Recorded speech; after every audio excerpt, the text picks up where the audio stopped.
سلمان علیہ السلام اپنے دربار میں بیٹھے ہوتے ہیں.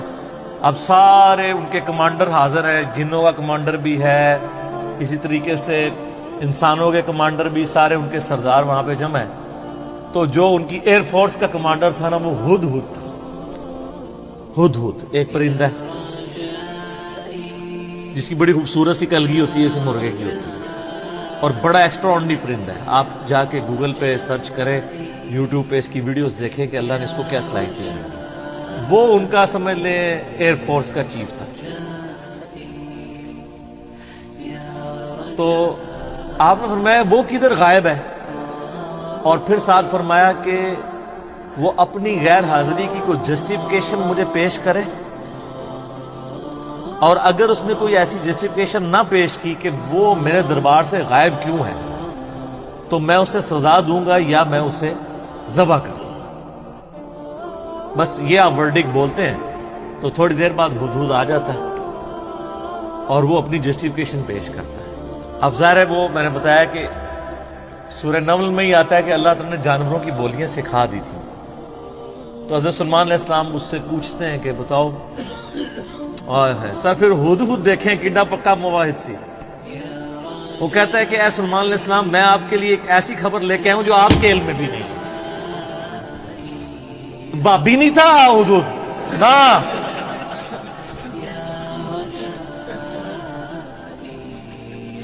اچھا، سلمان علیہ السلام نے کہا کیا خبر لے کے آیا ہوں؟ ان کا میں ایک ایسی قوم کے پاس سے آیا ہوں کہ جن کی حکمران ایک ملکہ ہے، عورت، اور اس کا بہت بڑا ایک عرش یعنی اس کا تخت ہے جس پہ وہ بیٹھتی ہے.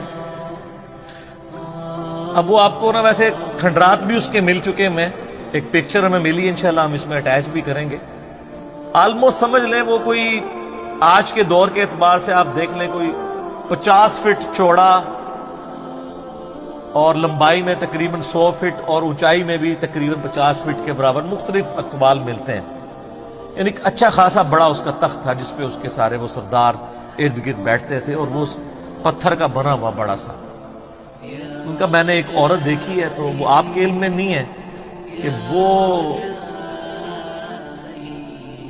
حکومت کر رہی ہے ان پہ، اور بڑا اس کا ایک تخت ہے، اس کے کئی سردار ہیں، اور شیطان نے ان کے برے اعمال ان کی نظر میں سنوار دیے ہیں. وہ اللہ کو چھوڑ کے سورج کی پوجا کرتے ہیں. سر ایک ہدہد کو بھی ٹینشن ہے شرک کی. آپ ذرا یہ دیکھیں، اسی لیے اللہ تعالیٰ نے فرمایا نا کہ قریب ہے کہ آسمان پھٹ پڑے اور زمین شک ہو جائے اور پہاڑ ریزہ ریزہ ہو جائے. ان دعوا للرحمن ولدا، جو رحمان کے لیے بیٹا تجویز کرتے ہیں، اگر یہ شرک کی تکلیف کا احساس یہ آسمان، زمین اور پہاڑوں پہ ہو تو یہ بھی دب جائے اس سے کہ اللہ کے لیے اس طرح کی باتیں لوگ کرتے ہیں.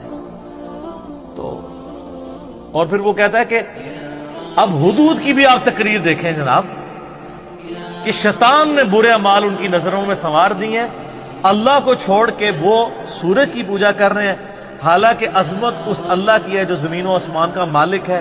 ان کو تو چاہیے تھا اسے ہی سجدہ کریں، اور اس پہ آیت سجدہ بھی ہے. اللہ اکبر.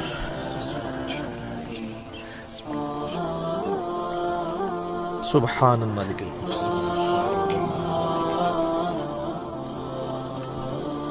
تو اب حضرت سلمان علیہ السلام چونکہ توحید کے امام ہیں، دنیا پہ اللہ تعالیٰ کے ریپریزنٹیٹو ہیں، جب وہ یہ بات سنتے ہیں نا تو کہتے ہیں میں تیری اس بات کی تصدیق کروں گا کہ تو سچ کہہ رہا ہے یا جھوٹا بہانا تو نہیں کہیں کر رہا تو. ورنہ تو حضرت سلمان علیہ السلام کہتے ہیں کہ ہاں مجھے تو پہلے